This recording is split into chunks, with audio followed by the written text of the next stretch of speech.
Hi, I am Louise Victor from Simply Beautiful St. Lucia, and I am Miss Caribbean Tourism 2013, and you're watching the Sisters in Harmony Network. My daughter Joan says she hates it when I drink, and that I'm even more clueless. Well, you know I had to set the young lady straight for speaking to her mother that way. Can you believe she accused Ben of coming to her bed at night while she slept? I get that he's not a father and she misses her real father, but there's no need to accuse Ben of such things. He's certainly not that kind of person. Ben is an upstanding citizen. He even served in the jury panel once. He most certainly would not interfere with my daughter in that way, because I know my Ben loves me completely, and he always sends wine and roses for his baby. He always sends wine and roses for his baby. He always sends wine and roses for his baby. He always sends wine and roses for his baby. But I hate when he makes me wait. And I hate the rumors I hear. And I hate that I had to send my daughter away so that Ben and I could have a relationship. And I hate when he hits me. But he's a man of God, and he's just trying to teach me to be a better woman. But I think it's time to leave. I'm going to leave. I'm leaving tonight. Welcome back to Dr. Walls and Friends, and as you see, I have upgraded now. So, I am officially now Queen Kathleen. Thank you very much.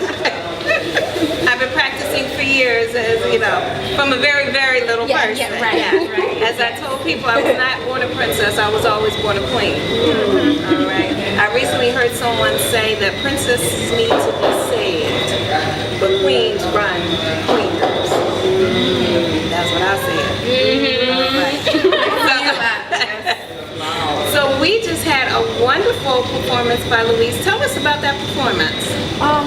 It was about abuse, just the way that we tend to just slip it under the carpet in society, because of who we are in society, and because of who my husband was always so respectable, and I convinced myself that whatever he does, it's okay, that I have to be submissive and just settle for it. But that shouldn't be the case at all, ladies.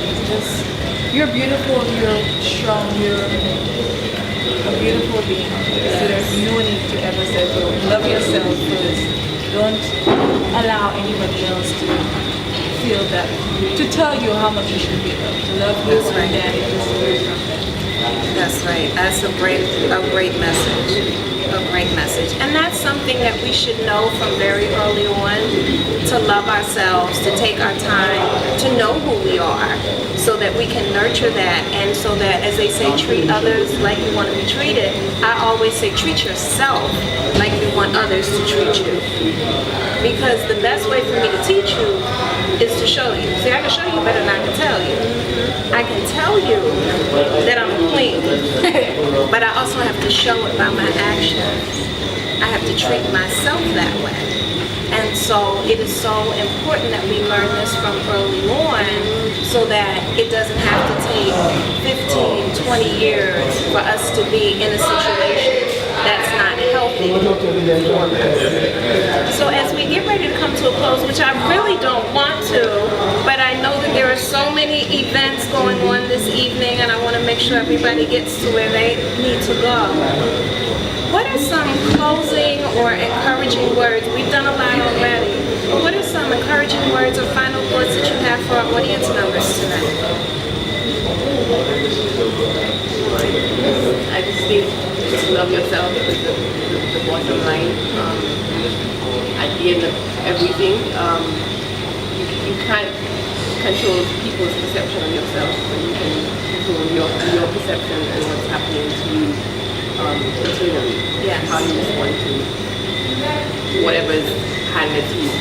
You're in control. I know I haven't had experience with abuse or physical abuse, but emotionally, I have been in abusive situations, and and I know it's not tough. It's not easy to come out of it. Yes. Because you just have no, you have no clue how much you're worth until you're standing outside looking in on this thing Yes. that has dragged you so low. In terms of getting out of it, just connect the dots. Just follow that map. You know, if you have everybody has an internal homing system, just follow it and get out when you can. Do what it takes. If it takes 5 hours of crying, picking the phone, calling a friend, writing something down, just do whatever you have to do to get out of it. Yes. Your mind, emotionally you're unhappy, it means something is wrong. That's right. Listen to that signal and just get a move on. For yourself, it's self-preservation. Love yourself out of the situation. Yeah. And I love that. And you use the key word that I love, worth. And a lot of times we'll hear the phrase self-esteem, and some people don't really know what esteem means.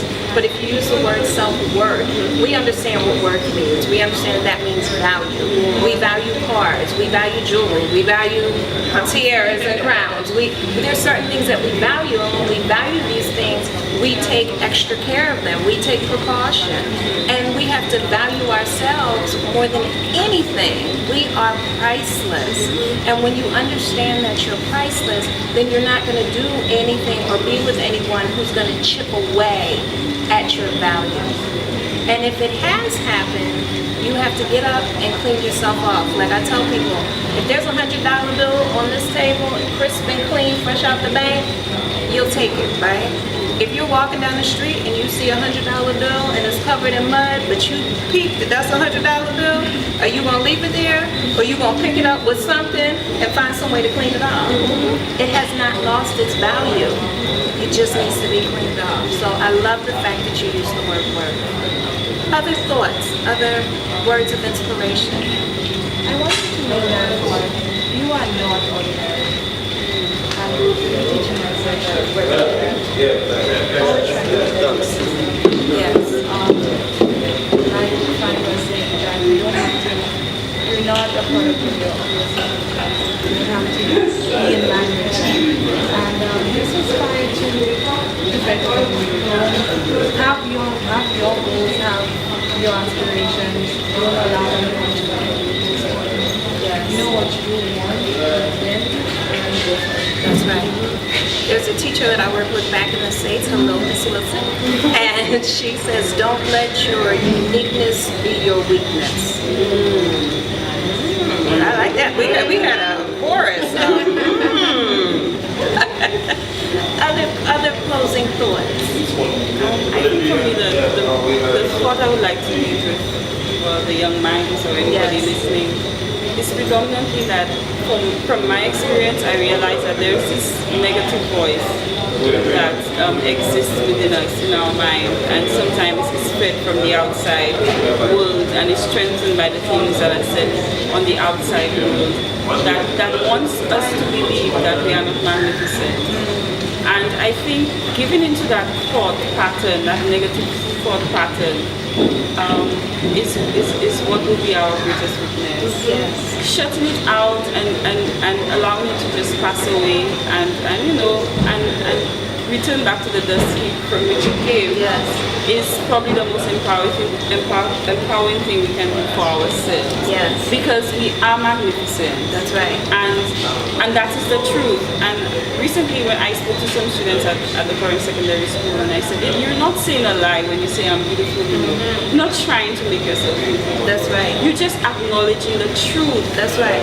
And you are dispelling the negative voices, the negative thinking, the errors and messages that you've been fed either through being abused or the wrong messages of your parents and society. You are dispelling it by acknowledging the truth. That's right. And we have to be very mindful of our self-destructive thoughts. Yes. And to me, your greatest enemy would be that part of you that starts to believe that you are not good enough. And that's what I struggle with. Okay. And that's my struggle. And me understanding that has allowed me to shine brighter. Yes. And you're never without the voice, you're never without the negativity.